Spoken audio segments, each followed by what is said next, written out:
Las opiniones vertidas en el siguiente programa son responsabilidad exclusiva y total de quien las manifiesta. Gracias por escuchar sabersinfin.com Radio.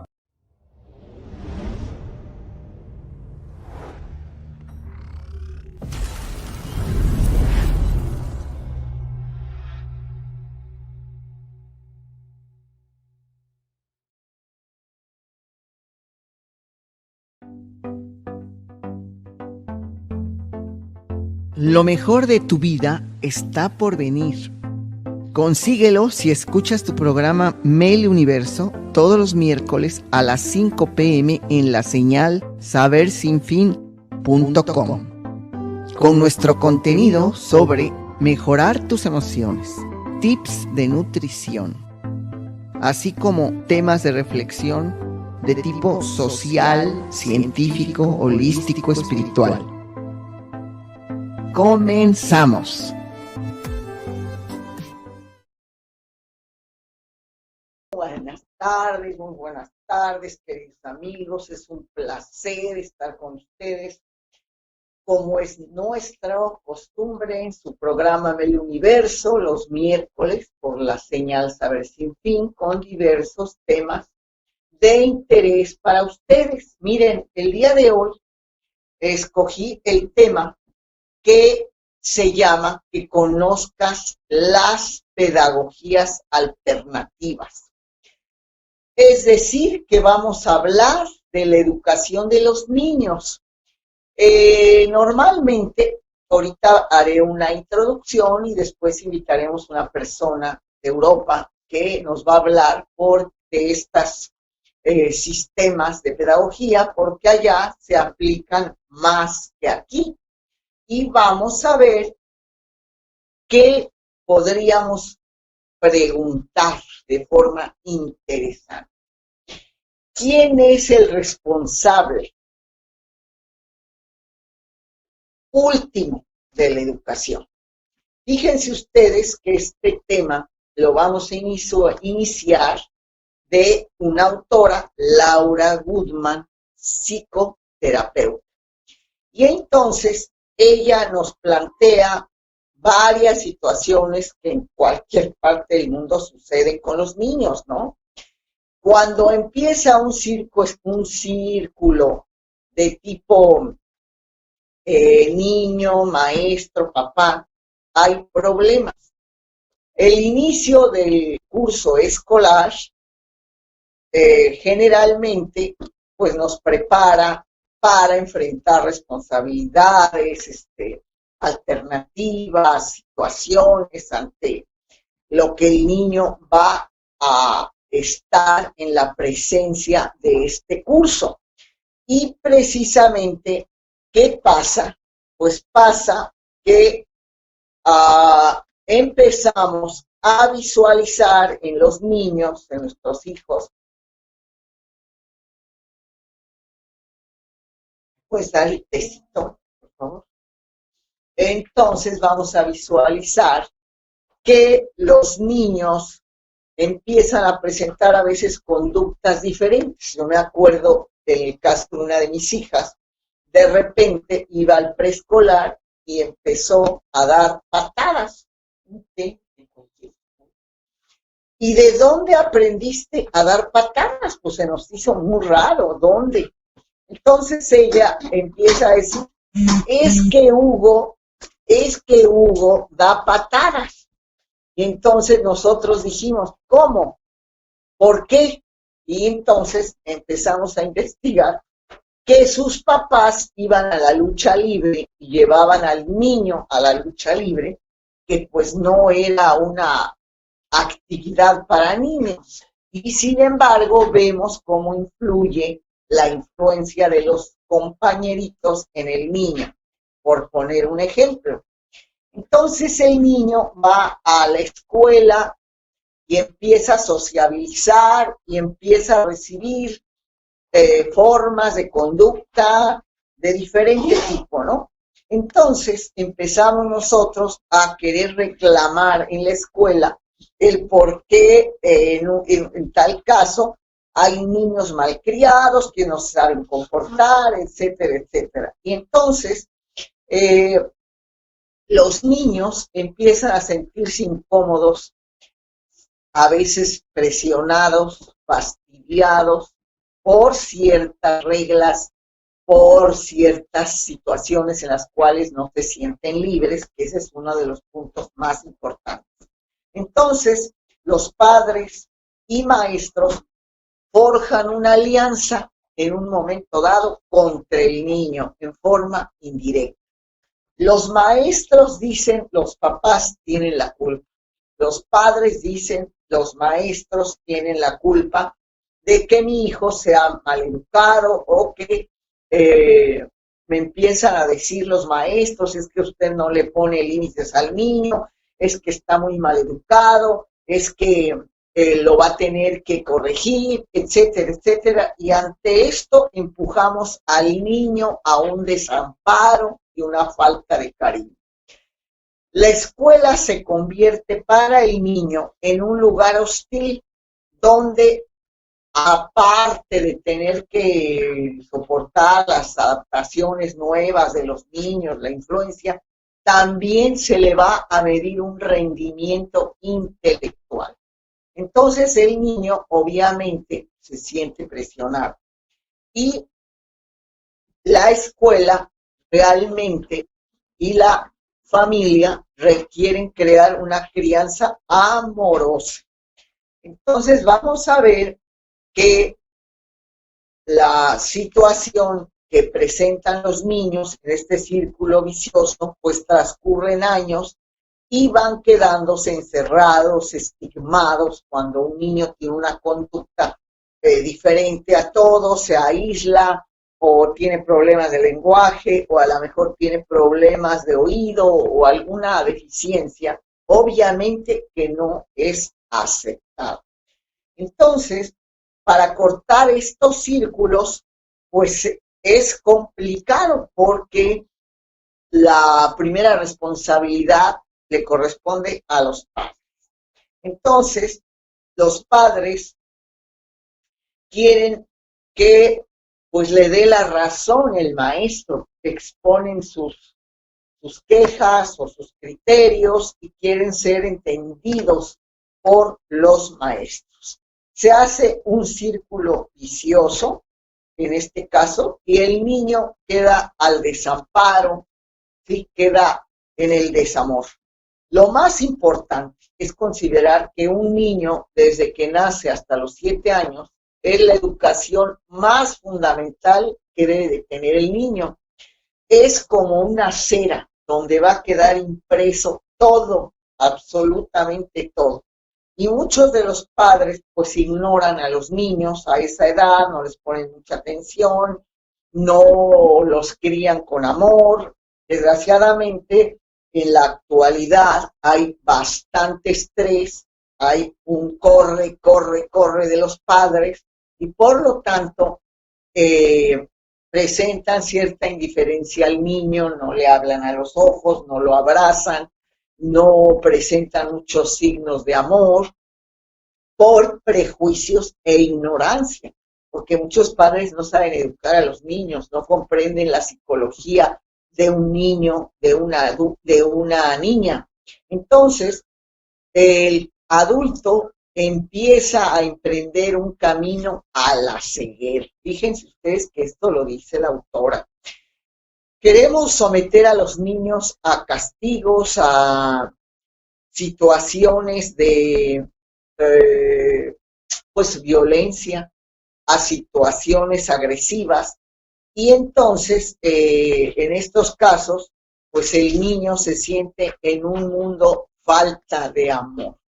Y esto es bastante grave porque muchas veces los papás quieren estar en una batalla donde ellos tengan la razón. Y entonces ellos se sienten los más fuertes, los más listos y arrastramos a los niños a situaciones psicológicas a veces muy fuertes.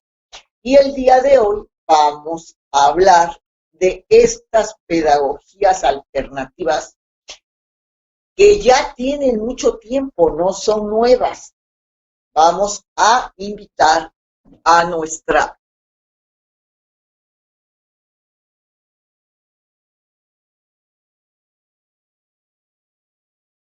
sistema de educación no es nuevo. Lo que pasa es que aquí en México no se aplica. Y les decía a ustedes que esta educación es autodirigida, libre, porque los niños entran en un ambiente totalmente donde no hay un plan, por decir así. Los maestros los dejan y programan ciertas actividades. Ellos crean sus propios juguetes. Los niños reciben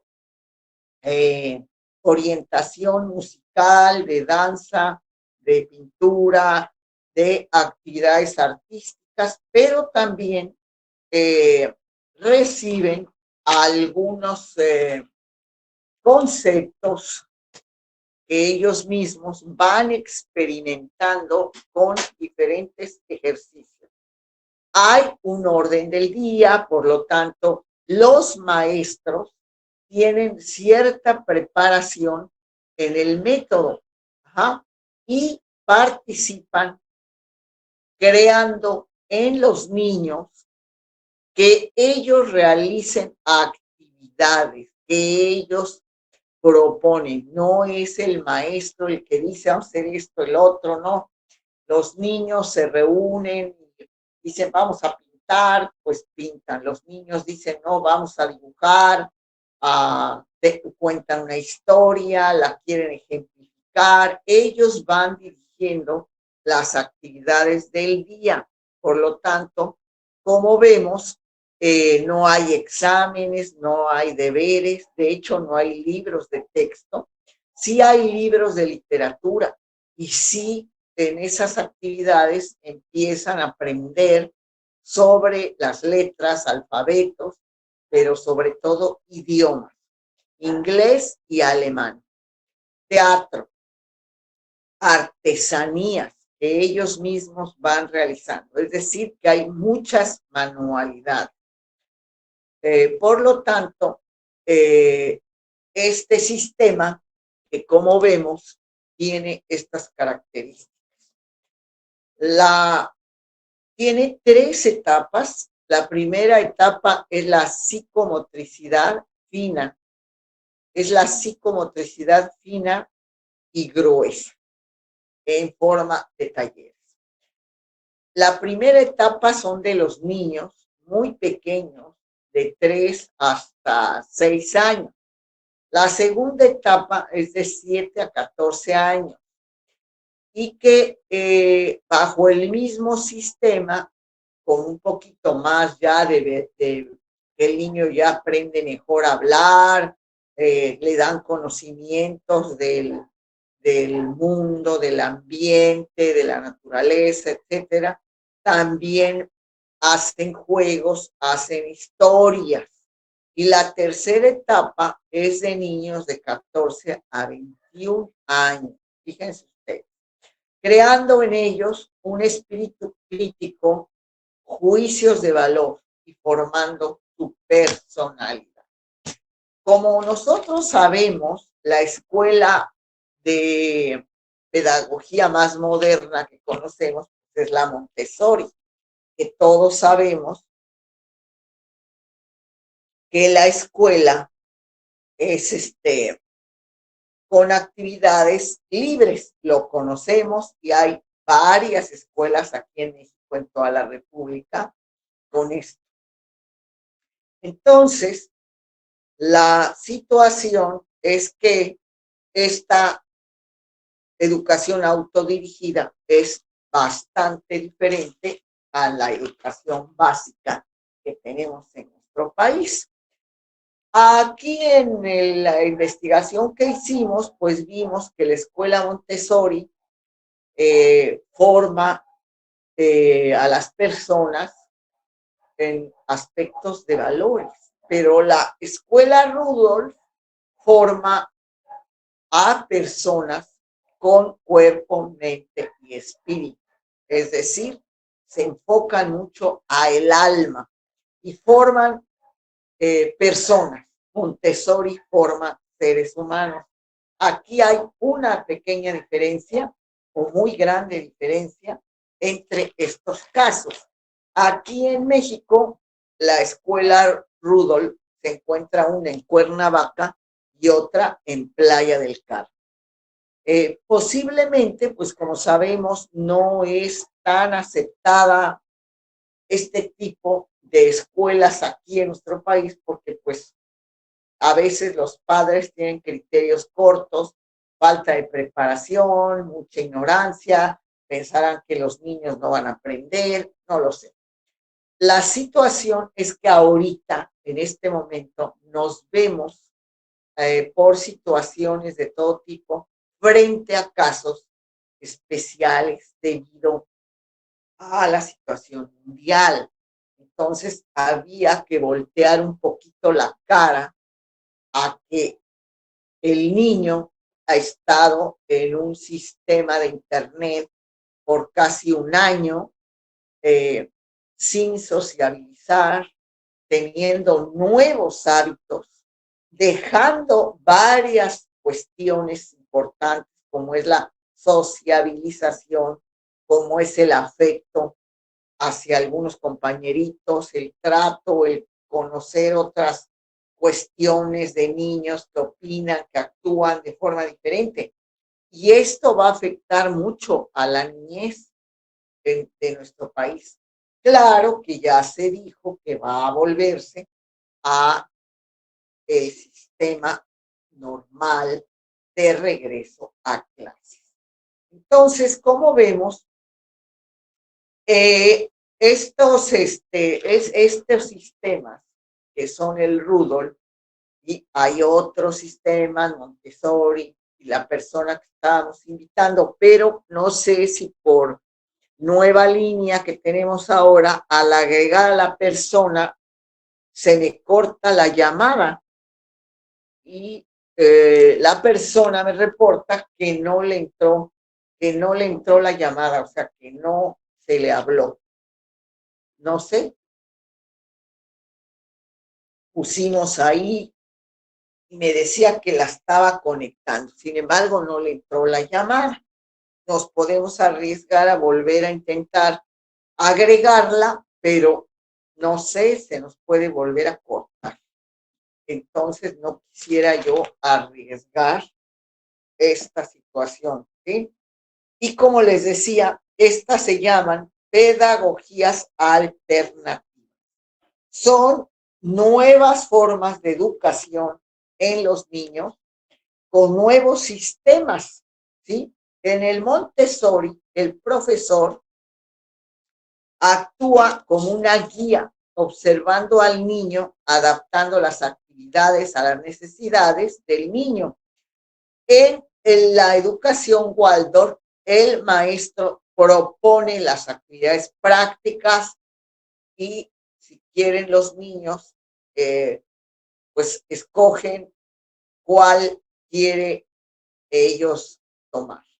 La pedagogía alternativa Montessori se aplica desde 1907 y obviamente el niño obtiene una autonomía personal y son adultos autosuficientes. Les invito a tomar su tecito del día para disfrutar la escucha de esta plática, de estas reflexiones. Entonces, como les digo, es algo interesante, ya que estos niños se forman a través de estos sistemas y se crean autosuficientes, ¿sí? La maestra en el sistema Rudolf no la cambian continuamente por asignatura, a la cual el niño se tiene que adaptar a diferentes personalidades. Aquí la maestra dilata tiempo con ellos, 1, 2 etapas, etcétera. Y por lo tanto, el niño no tiene que adaptar constantemente a la sociabilización con un maestro diferente. Hay exploraciones científicas, vivencias, prácticas, se fomenta mucho el juego libre. Sí, y por lo tanto, una de las cosas que nos señala Rudolf Steiner, creador de este sistema, nos dice que el niño ha de ser recibido con respeto y educado con amor, ¿sí? Sobre todo puesto en la vida, finalmente en la libertad. Entonces, este niño tiene libertad de pensamiento, de acción, no se le transmiten prejuicios de criterios específicos de personas que les dan digerido los conocimientos o que ellos interpretan la historia o que interpretan ciertas cosas dando su criterio. Aquí el niño fundamentalmente está en un ambiente de mucho respeto y por lo tanto cuando él termina los 21 años está en un aspecto de libertad. Entonces, vean ustedes, vamos a ver si pudiéramos contactar.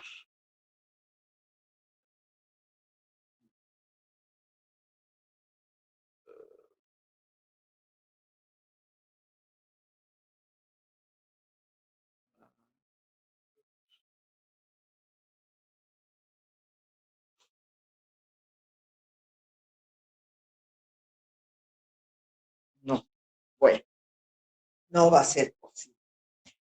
Muy bien. Entonces, comentamos este criterio. Y fíjense ustedes que a veces los niños reciben influencias negativas de parte de a los adultos. La mayoría de los casos, pues tiene muy poco respeto a un niño, pensamos que es un mueble, que lo queremos que obedezca como de lugar, ni siquiera lo vemos a los ojos, no nos ponemos a su altura, y los niños pues nos ven como unos gigantes. Obvio, cuando un padre es agresivo, el niño inmediatamente siente un temor ante esa situación y en muchos casos, pues los niños no reciben una comunicación verbal, sino reciben una comunicación de señas, de no palabras.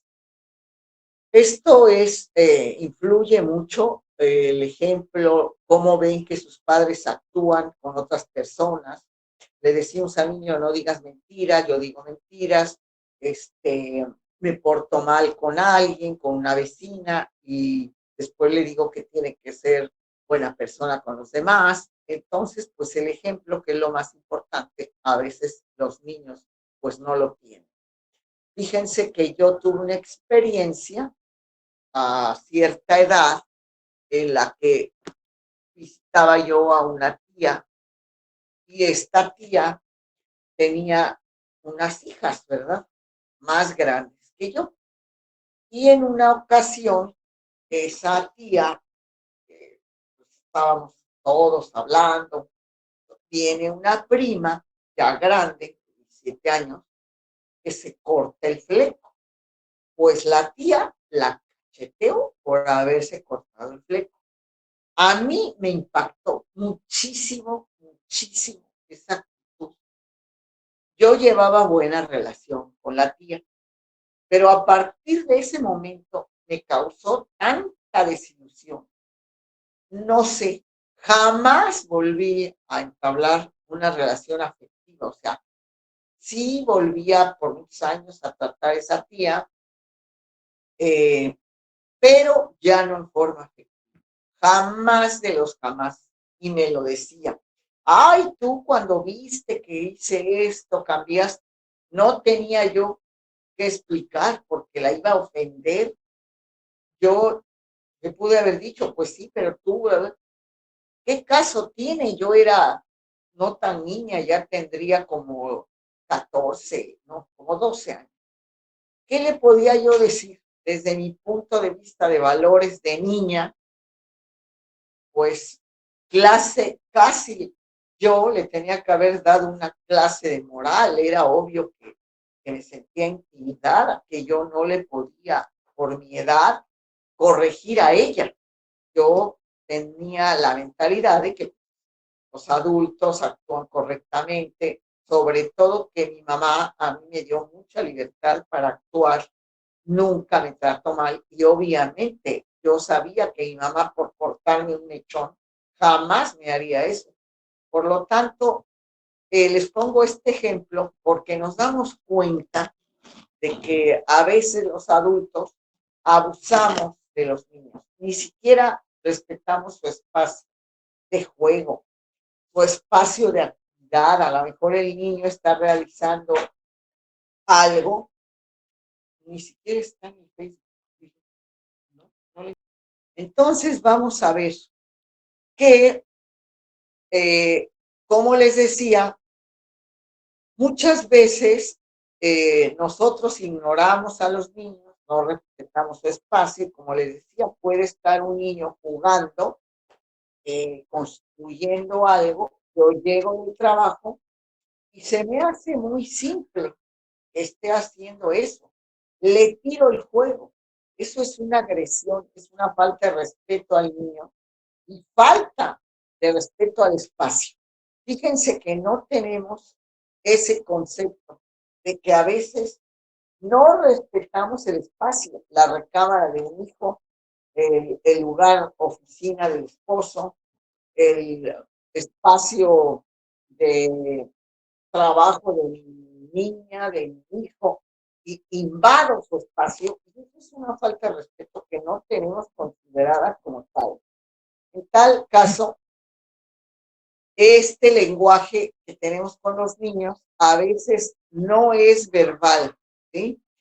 Y deja mucha huella que no usamos palabras. Fíjense que desde donde yo me acuerdo, en las educaciones anteriores, los padres solo veían al hijo con unos ojos duros y el niño entendía.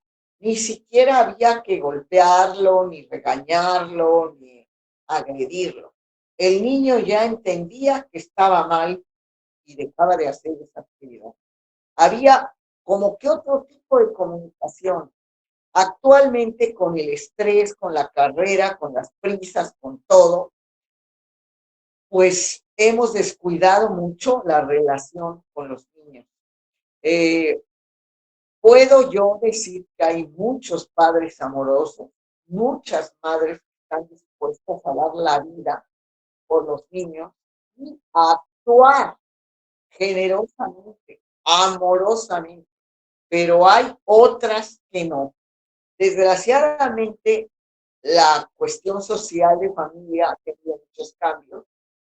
Tenemos eh, situaciones actuales en las que por accidente se tuvo un hijo, por una relación pasajera, por convivencia con una persona temporalmente. Y cuando ya como consecuencia tenemos a el hijo, pues ¿qué es lo que sucede? Pues que no lo aceptamos, no lo queremos. La prueba actual es cuánto niño abandonado en una caja de zapatos a la iglesia, y ahora estamos viendo la situación de los padres que han abandonado en Estados Unidos a los niños, que inclusive los están arrojando en el muro de la división de la frontera de México con Estados Unidos. Todo eso nos demuestra la frialdad en la cual nos vemos inmersos ante situaciones desesperadas en los países donde no hay que comer, no hay trabajo, hay condiciones de pobreza bastante graves, y todo esto pues es una situación social que se presenta y que muchas veces pues no las tomamos nosotros en cuenta porque no son de nuestra familia. Sin embargo, existen alrededor. Entonces, este tema lleva a reflexionar la clase de padres que estamos siendo con los niños en este momento, dado que si como adultos estamos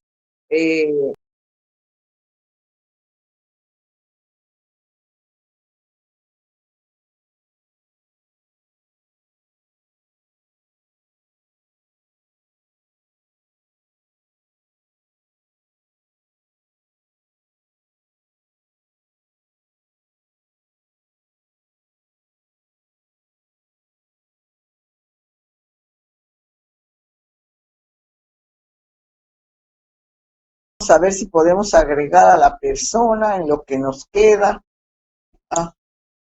de tiempo,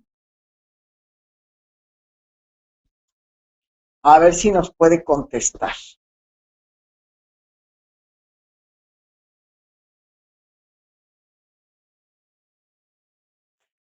No, pues es que cuando le doy a la persona se borra de la lista del Facebook, no sé por qué.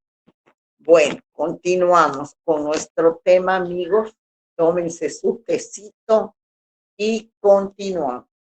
Como les decía, los niños son muy intuitivos, muy perceptivos, tienen gran sensibilidad y muchas veces los ignoramos. A veces la influencia de los padres a los hijos puede ser positiva o negativa en la psique. Hay, según el terapeuta nos dice, el psicólogo Ramón Soler, que a veces él platica con alguna persona en una terapia y no fue golpeada, no le golpearon, no le pegaron, pero sí tuvo falta de amor. Y eso es muy característico. Fíjense ustedes que los padres a veces se creen dioses, se creen que ellos pueden hacer con el niño lo que quieran. Yo diría, analiza, todo lo que hagas llorar a tu hijo te hará llorar cuando sea adulto.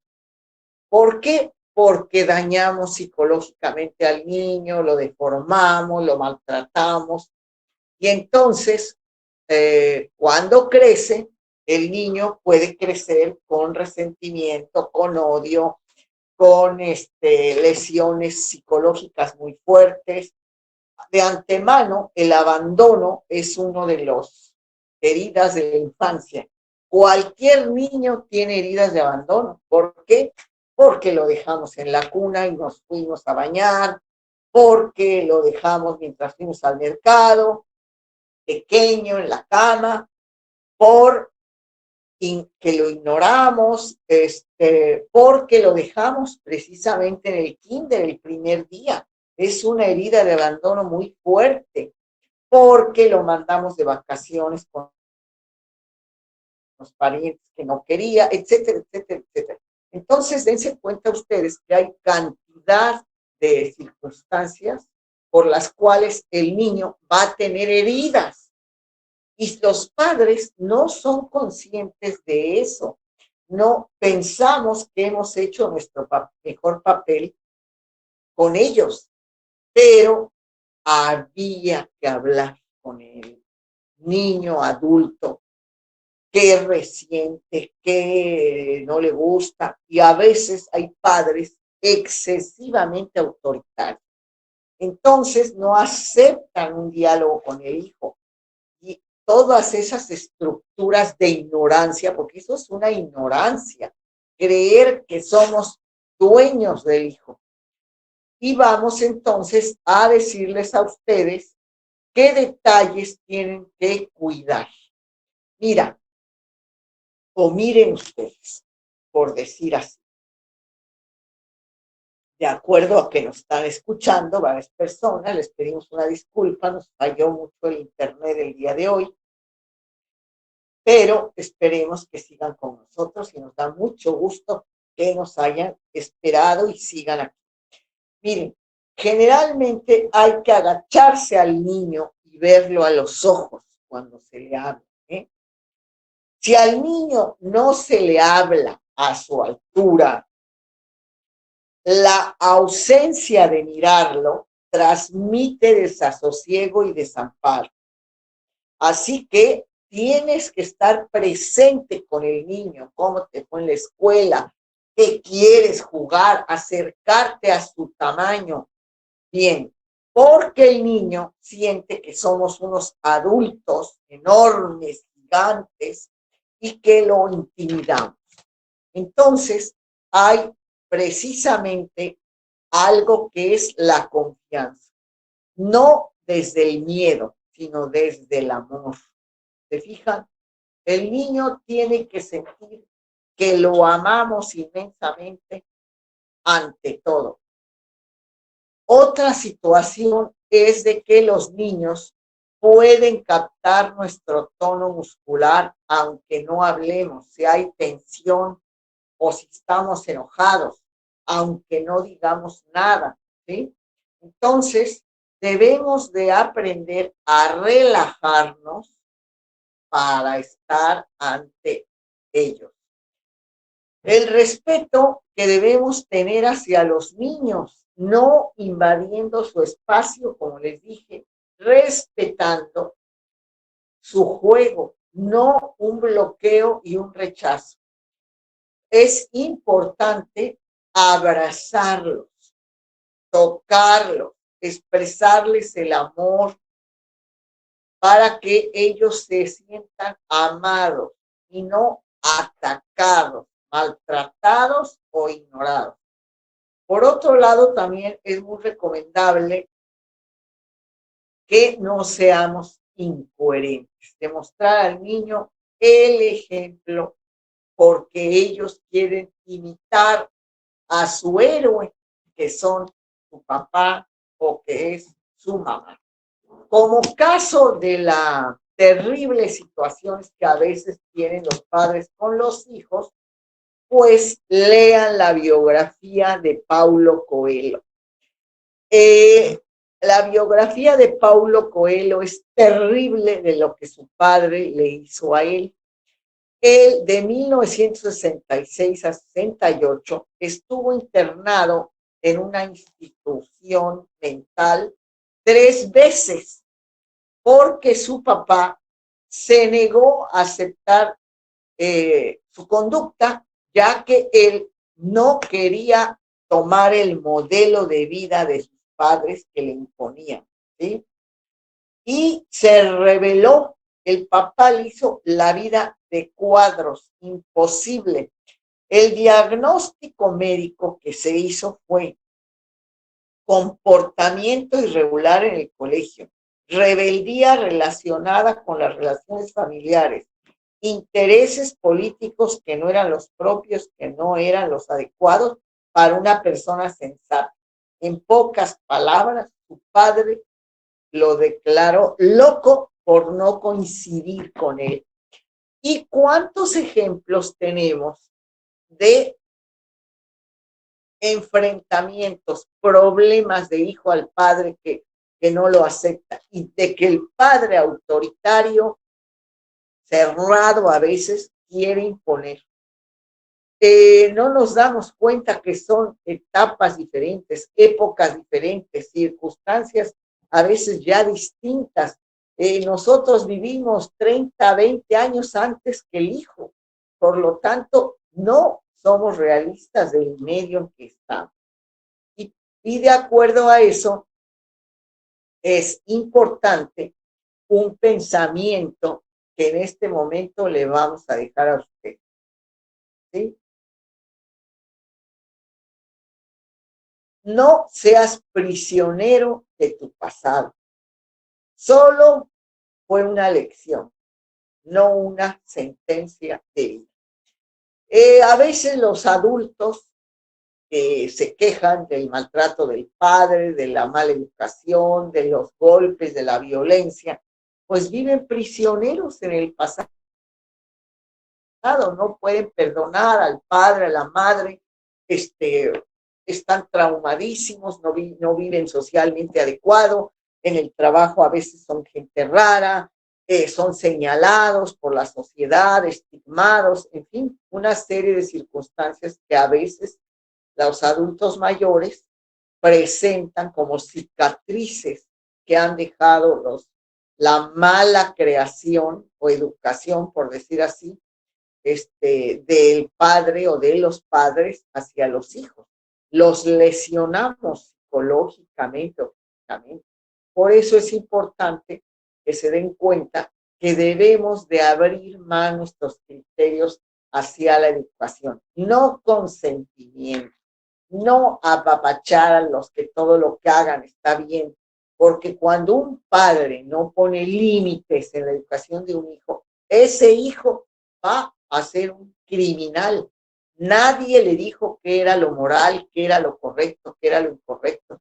Por ocupación de los padres no tienen el tiempo para educar y corregir, porque es muy cómodo no corregir a los hijos. Cuesta mucho trabajo estar educando y por comodidad pues los dejamos que hagan lo que quieran. Y entonces eso va a repercutir en la sociedad de adulto en forma muy drástica.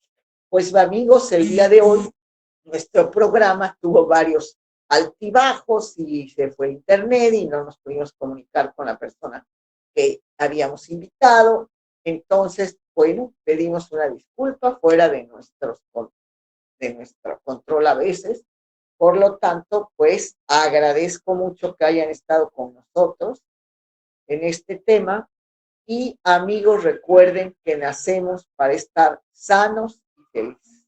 Sean felices y nos vemos el próximo miércoles a las 5 de la tarde, como el día de hoy, que es en el mismo horario. Aunque haya cambiado, en este horario va a ser nuestro programa. Así que nos pueden conectar, sintonizar en este horario en la próxima semana. Muy bien, amigos, es todo por hoy. Sean felices. Gracias por estar con nosotros. Gracias por escuchar. Hasta pronto. Buenas tardes, queridos amigos. Vamos a iniciar nuestro programa un poquito retrasados por las relaciones que tenemos que conectarnos con algún invitado y muchas veces es un poco complejo dependiendo de las conexiones que tengamos. Bueno, el día de hoy vamos a ampliar un poquito más sobre el tema de las pedagogías alternativas. Generalmente aquí en el occidente estamos acostumbrados, amigos, sean bienvenidos a nuestro programa, tómense su té o café para disfrutar el momento. Entonces, como decimos inicialmente, el programa se llama Conoce las pedagogías alternativas. Hace 8 días hablamos de ello y nos quedamos un poco a medias, no pudimos ampliar del todo. Y a ver si ahora la especialista se puede conectar porque no ha sido posible y de ahí ha sido el retraso, ya que ella se encuentra en Europa. Bueno, entonces, como les decía a ustedes, estas pedagogías alternativas corresponden a unos sistemas diferentes al que existe en las escuelas normales aquí en Occidente, aquí en México, de las que estamos acostumbrados. Normalmente ha habido muchos investigadores que han hecho estudios, que han llevado a través de la neuropedagogía, de la neuropsicología, de la neurobiología, muchos descubrimientos sobre el aprendizaje, sobre cómo trabaja el cerebro en los niños, porque obviamente estos sistemas actúan en los niños. Es enseñanzas diferentes una forma diferente de aprender. Fíjense ustedes que hay la pedagogía de Waldorf, que está basada en la antroposofía y fue creada por Rudolf Steiner. Él creó su primera escuela en 1919 en Stuttgart, Alemania. Por lo tanto, no es algo moderno, pero no conocido por nosotros en lo que hemos escuchado algunos sobre educación, sobre métodos de pedagogía. Esta educación es una educación autodirigida, libre, donde los niños están en un ambiente totalmente sin reglas, sin condicionamientos, se les marcan ciertas actividades de teatro, de artísticas, dibujo, formas de actuar con las manos, artesanías, y esto lo hacen en un grupo. En este caso, el maestro está preparado en artes y sugiere la actividad. Los niños se ponen a trabajar, cada uno en forma individual, y en algunos casos es en conjunto que hacen una determinada obra o acción. Entonces, esto es que ellos mismos construyen sus juguetes, no hay nada comprado, nada de marcas de determinado tipo, y entonces ellos no tienen ninguna presión para lograr metas académicas establecidas, como es el caso de la escuela occidental, la educación de las escuelas que tenemos en este país. Hay un orden del día, hay actividades donde participan los niños dejando su creatividad y ellos son los que proponen, o sea, se le marca una cosa general y ellos proponen qué puede hacerse en esa actividad. Así que la pedagogía alternativa consiste precisamente en dar toda la libertad al niño. Está en un ambiente libre, en un ambiente, pudiéramos decir, donde él se desarrolla, donde va aprendiendo en la forma en que se relaciona con los compañeros y en la misma interacción va aprendiendo normas, las situaciones y todo esto, porque como sabemos, el fundador, Rudolf Steiner, él creó este sistema, fue un doctor en filosofía y letras. Entonces, aquí no hay deberes, no hay libros de texto. Sí hay libros de cuentos, de historietas, de diferente, pero no se les impone leer. El niño, si desea, toma y se le va creando como conocimiento del alfabeto, como conocimiento en diferentes áreas, ¿sí? Y sobre todo, ellos tienen actividades de teatro, de danza, ¿sí? Pintura, artesanías, idiomas como es el inglés, el alemán. Pero esta escuela Rudolf lleva 3 etapas. En primera, la primera etapa es de jardín e infancia y es aproximadamente de los 3 años a unos 6 años, ¿sí? Es la primera etapa, ya que este sistema es hasta la edad adulta, fíjense ustedes. Aquí no hay cambios de maestros que en una materia y que otra materia, no. El maestro permanece durante primera o segunda etapa o hasta la última, hasta los 21 años, lo cual es una ventaja porque el niño no se descontrola en la forma de actuar de cada maestro por materia, por asignatura, por cada ciclo escolar.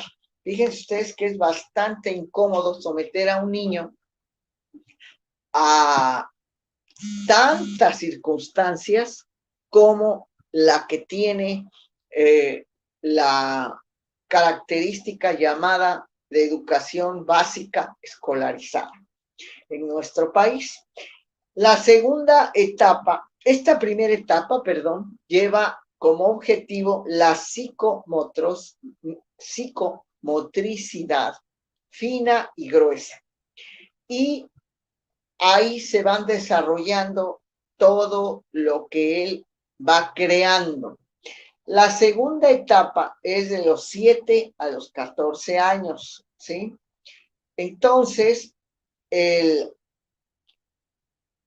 niño en esta segunda etapa ya tiene bases, ya tiene construcción, y sobre esa construcción se llevan a cabo los siguientes cimientos, pero a través de juegos, a través de historias, hacen teatros, van reconociendo ciertos conocimientos que ya fueron dados y van ampliándose.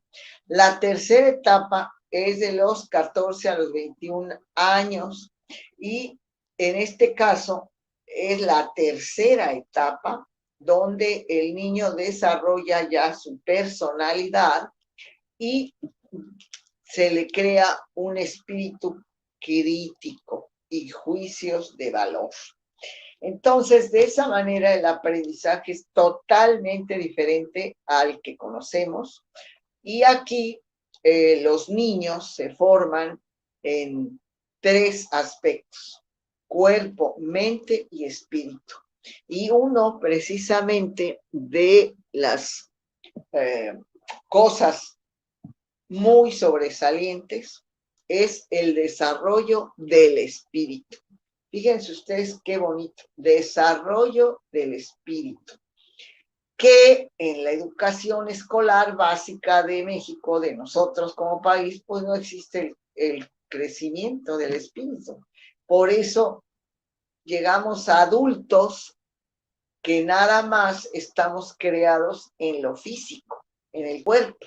Y la biología que se nos da desconoce todo el sistema energético del cuerpo, centros de energía, centros motrices, los cuales funcionan a través de los pensamientos positivos, y todo ese proceso lo desconocemos.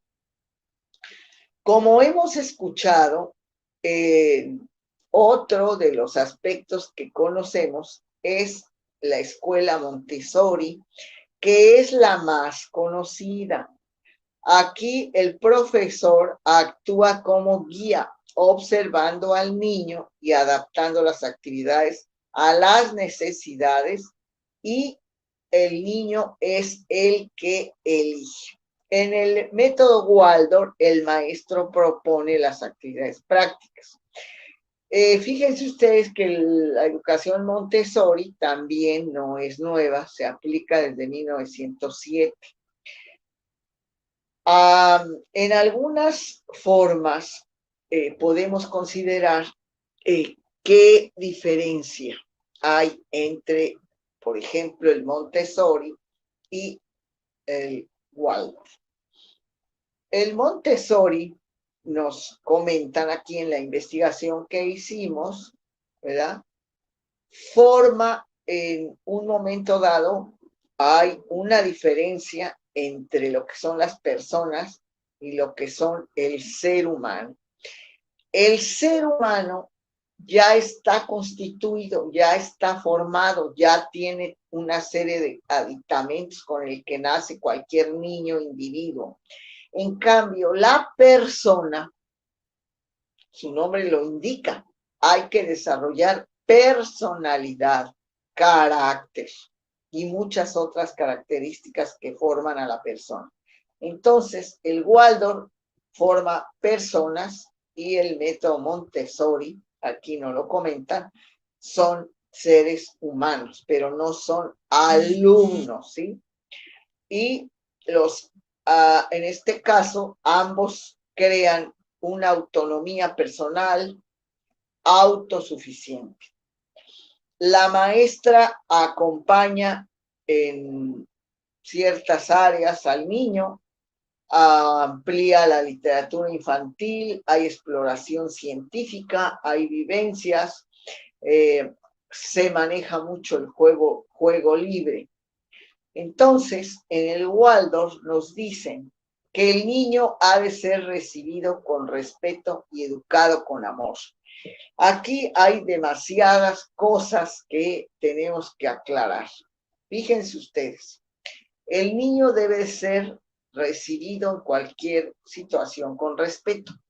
Generalmente en la educación que se tiene en la actualidad no hay mucho respeto por el niño. Los padres son muy autoritarios, tienen mucha prisa, no lo toman como una personita, muchas veces lo agregan, lo tienen como agregado a su vida. No es darle el tiempo ni la calidad. Muchos padres trabajan y se les ha recomendado que de preferencia den calidad de vida, no cantidad. ¿Por qué? Porque la cantidad de tiempo el niño no la tiene, los padres están poco con él, no disfrutan del tiempo de acompañamiento de los padres, se privan de mucho contacto con ellos, de juegos, y por eso se dice que los padres deben de tener poco tiempo, pero de calidad, lo cual también es muy generalizado porque los padres pues tampoco reciben una educación para ser padre. Nadie de nosotros está educado para ser papá.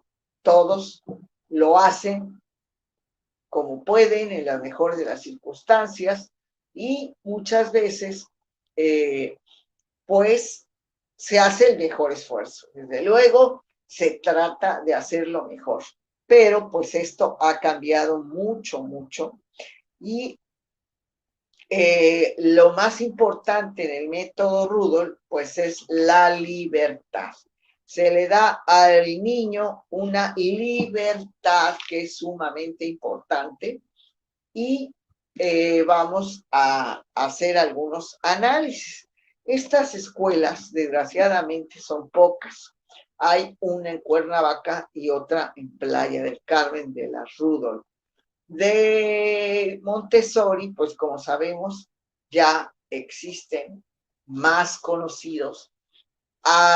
En algún momento no tienen la facilidad, todos los medios económicos de red, entrar a esos lugares porque tienen un costo debido a todo el material que debe tenerse, que a veces no se tiene en las escuelas de educación básica, o por decir algo del gobierno. A veces algunas particulares pues sí tienen todo lo necesario, porque con lo que pagan las mensualidades se puede adquirir muy buen material. En realidad, todos los niños, sobre todo aquellos niños de cualidades diferentes, deben de tener acceso, sobre todo cuando un niño es sumamente inteligente, pues no tenemos a dónde llevarlo. Fíjense ustedes, no hay una escuela para niños prodigio. Por ahí sabemos de un niño que a los 12 años ya estaba en la universidad, a los 17 ya terminó carrera, etcétera, etcétera. Pero pues ha sido un recorrer del apoyo de los papás ante la inteligencia superior del niño, pero no es el único que puede existir. Hay muchos niños que pueden ser muy sobresalientes y sin embargo no hay escuelas para sabios, no hay escuelas para prodigios. ¿Y eso qué hace? Que los niños excesivamente inteligentes tengan que ir a escuelas donde la enseñanza está muy por abajo de su inteligencia. Es como retrasarlos. Entonces, es difícil que en un momento dado, el padre de familia, cuando tenga un niño genio, híjole, pues, ¿qué hará? No lo puedo llevar a una escuela sobresaliente. Este tipo de escuelas de pedagogía alternativa son caras. Entonces, pues no se puede, no se puede. Bien, entonces vamos a ver quién es el responsable de la educación, independientemente de los sistemas de pedagogía que podamos tener al alcance. Fíjense ustedes que normalmente los padres culpan a los maestros que ellos no los saben educar. Los maestros culpan a los padres que no los saben educar. Y entonces tenemos un conflicto y aquí el único que sale perjudicado es el niño. ¿Por qué? Porque existen una alianza indirecta contra el niño. El enemigo común es el niño. Los adultos no se ponen de acuerdo, que es maleducado.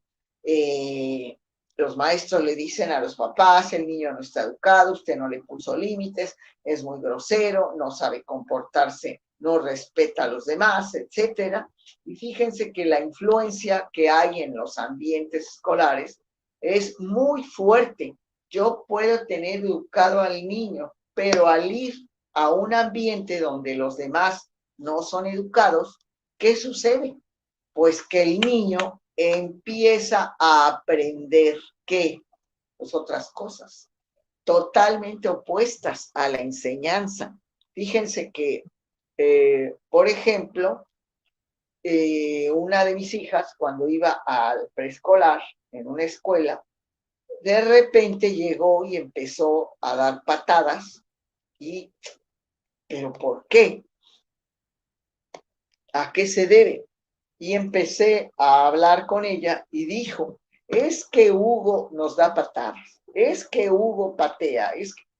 Posteriormente, pues se quejaron varios papás de que el niño pateaba a sus compañeritas o a sus compañeros.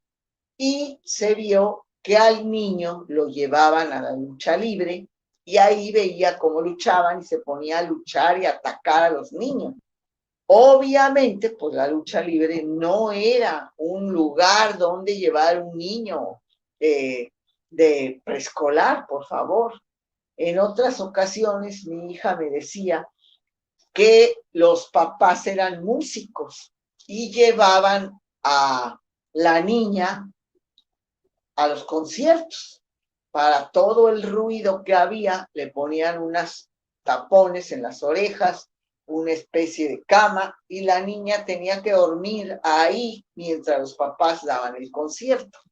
Así sucesivamente, muchos padres de familia tienen que adaptar su vida para que el niño pueda permanecer cerca de ellos. Así que, en cierta forma, no es muy adecuado el medio ambiente familiar cuando tenemos esas circunstancias. A veces tenemos que recurrir a dejar al niño con extraños, a tener que no verlo si es que me voy de trabajo, el papá sale de viaje o la mamá, etcétera. Entonces, es algo que sucede porque los niños requieren una crianza amorosa. Cualquier situación se requiere una crianza amorosa. Así que el niño, en cierta forma, en este transcurrir que estoy analizando, el más afectado es el niño, el menos valorado es el niño. Y si a esto le agregamos que en la escuela le exigen un rendimiento académico y a veces la escuela es hostil, pues obviamente que el niño se siente mal. Esto influye mucho en su psique, esto influye mucho en la frustración en la que va el niño creciendo e incluso pues le afecta psicológicamente y de alguna manera la casa no tiene tampoco el ambiente amoroso adecuado que necesita el niño. Entonces, la casa tiene factores en los cuales el niño no se puede desarrollar y en la escuela tampoco. Así que la situación es que los padres exigen que los maestros sean mejores y los maestros exigen que los padres sean mejores. Generalmente, siempre nos quejamos de que los padres no educan bien a sus hijos. Entonces, todos estos círculos que se presentan, pues lo único que hacen entre los maestros, las madres, los padres, es que no se llega a abrir el corazón para entender al niño, ¿sí? Para encontrar y ofrecer cariño, entrega, tiempo, energía para el beneficio del niño.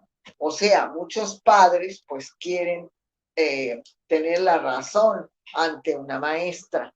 La maestra quiere tener la razón ante un padre. Y entonces todos se quedan atrapados en prejuicios e ignorancia. Los adultos generalmente, a la manera en cómo estamos manejando a los niños, van hacia una ceguera. ¿Por qué? Porque no saben cómo se va a educar a un niño y no prestan atención para que el niño lleve una vida, lo que se llama una vida normal del niño.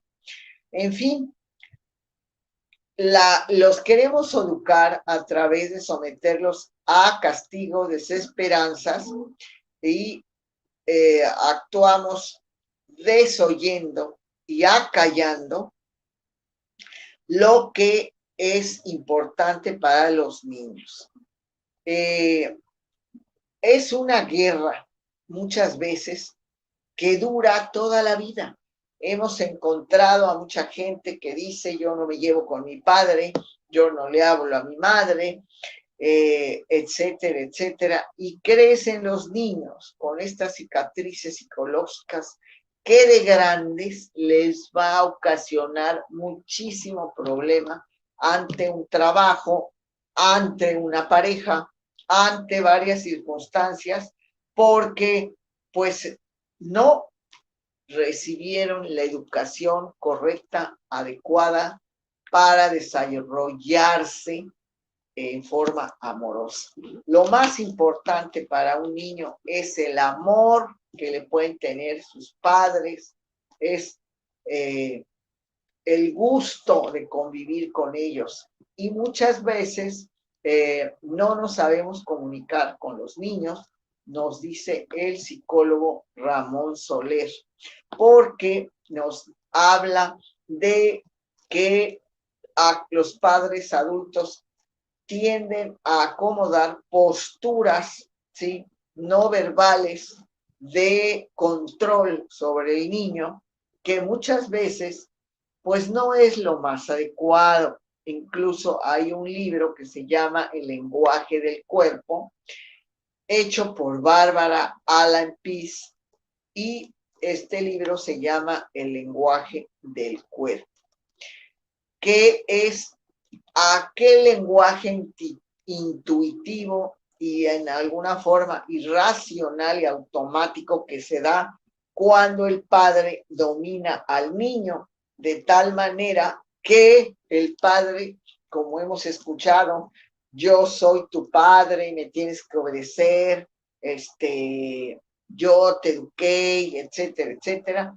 Entonces, ante situaciones de autoridad, de dominio y de control que el adulto tiene sobre el niño, pues el niño siempre pierde, porque la razón la tiene el padre.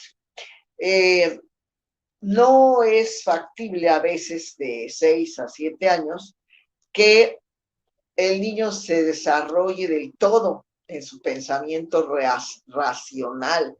El niño todavía no tiene totalmente la razón tiene que guiarlo el padre, la madre, y es los primeros años del niño, son sumamente importantes porque de ahí va a depender toda su vida.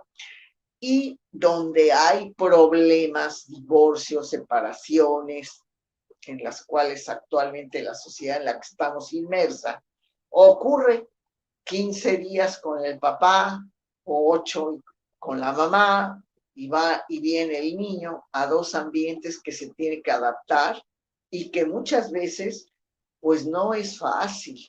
Sometemos al niño a pruebas muy duras y las infancias son muy dolorosas.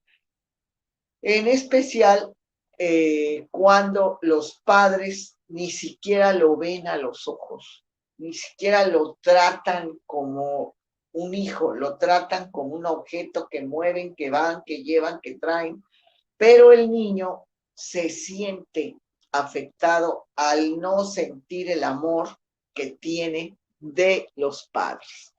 Entonces podríamos decir que nos da el psicólogo Ramón Soler, nos da ciertas reglas para que tengamos mejores actitudes hacia decirle las cosas a los niños.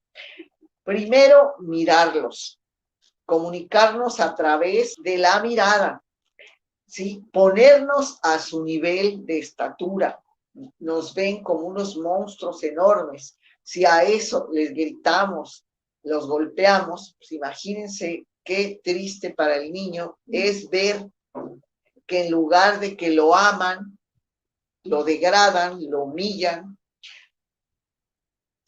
Otro punto sería relajación. Es decir, que los niños no sientan un ambiente tenso, que ya llegó el papá enojado, que la mamá lo va a castigar, sino tener una comunicación agradable, tranquila, relajarse, respeto al espacio del niño. Esto es sumamente importante porque no se hace. Los niños están en un espacio, han construido algo con sus juguetes, llega el papá, lo destruye, no hay un respeto por el área, por su cuarto, invadimos el espacio. Fíjense que tenemos muy poca conciencia de la invasión del espacio, no nada más de los niños, también de los adultos. Invado el espacio, la cámara del hijo, el área de trabajo del padre, sin respetar que el espacio le corresponde de juego, de estudio a cada persona y es a lo que tiene derecho. Lo bloqueamos, a veces no lo respetamos. Y por otro lado, que es importante, es que a los niños pues les hablemos con la verdad, los tratemos y les demos el mejor ejemplo para que ellos pues sean hombres de bien. Entonces vean ustedes que hay casos tan duros, como siempre he dicho, como el de Paulo Coelho, cuyo padre le hizo la vida de cuadros. Su padre lo llevó a la cárcel de 1966 a 68.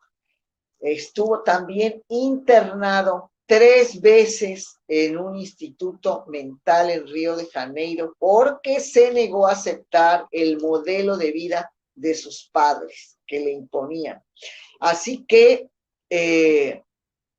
su diagnóstico se publicó como un comportamiento irregular en el colegio. Eso no es motivo para meter a una persona en un lugar de, pues, se puede decir, de personas dañadas, ¿sí?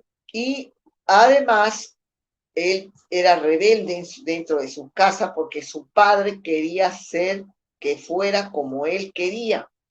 Y también llegó un momento en que él fue activista ante el medio político que tenía su país y también el padre lo metió a la cárcel. Fue su peor enemigo, su propio padre. Así que con el ejemplo de Paulo Coelho, lean su biografía, pues nos damos cuenta que a veces los padres están sumamente equivocados en la manera de educar a sus hijos. El padre es un guía, no es un propietario del niño ni del hijo, solo es un guía que le han prestado al hijo para que lo moldee como una gran persona, lo haga un hombre de valor, mas no es de su propiedad. Sin embargo, ¿cuántos padres quieren que el hijo los mantenga, que estudien la carrera que ellos quieren? Una serie de parámetros que a veces son de falta de respeto y abuso del hijo. Ni siquiera hay libertad para que estudie una carrera que él quiere. Pues así es. Entonces, amigos, vean ustedes que este tema de los sistemas de educación alternativo existen si nosotros queremos que nuestros hijos se eduquen en una forma totalmente diferente, pues en un momento dado busquemos estas escuelas, si nos convienen, tratemos de darle una muy buena educación a nuestros hijos, haciéndolos libres. Rudolf dijo que el propósito más importante era poner a un individuo en la vida finalmente en libertad. Ese es el propósito de haber recibido al niño con respeto y educarlo con amor para ponerlo en la vida finalmente en la libertad. Es lo que nos dice Rudolf Steiner. Pues sí, amigos, es el día de hoy es nuestro programa que desgraciadamente no pudimos comunicarnos con la persona que queríamos invitar para hablar nuevamente de este tema. De esta manera, amigos, es todo por hoy y les deseo lo mejor. Como siempre, sabemos que Dios nos creó para estar sanos y felices. Hagamos a nuestros niños felices. Hagamos un futuro de niños creados con amor, porque es lo único bueno que van a tener en esta vida. El amor enseñado por el ejemplo de sus padres. Pues sean felices y como siempre les digo, lo mejor de tu vida está por venir. Muchas gracias por conectarse, por escucharnos el día de hoy. Hasta pronto.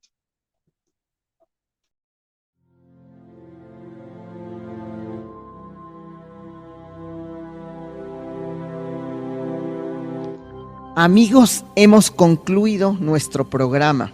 Estamos muy agradecidos con ustedes. Tenemos un compromiso por ayudar a que tengan una mejor calidad de vida.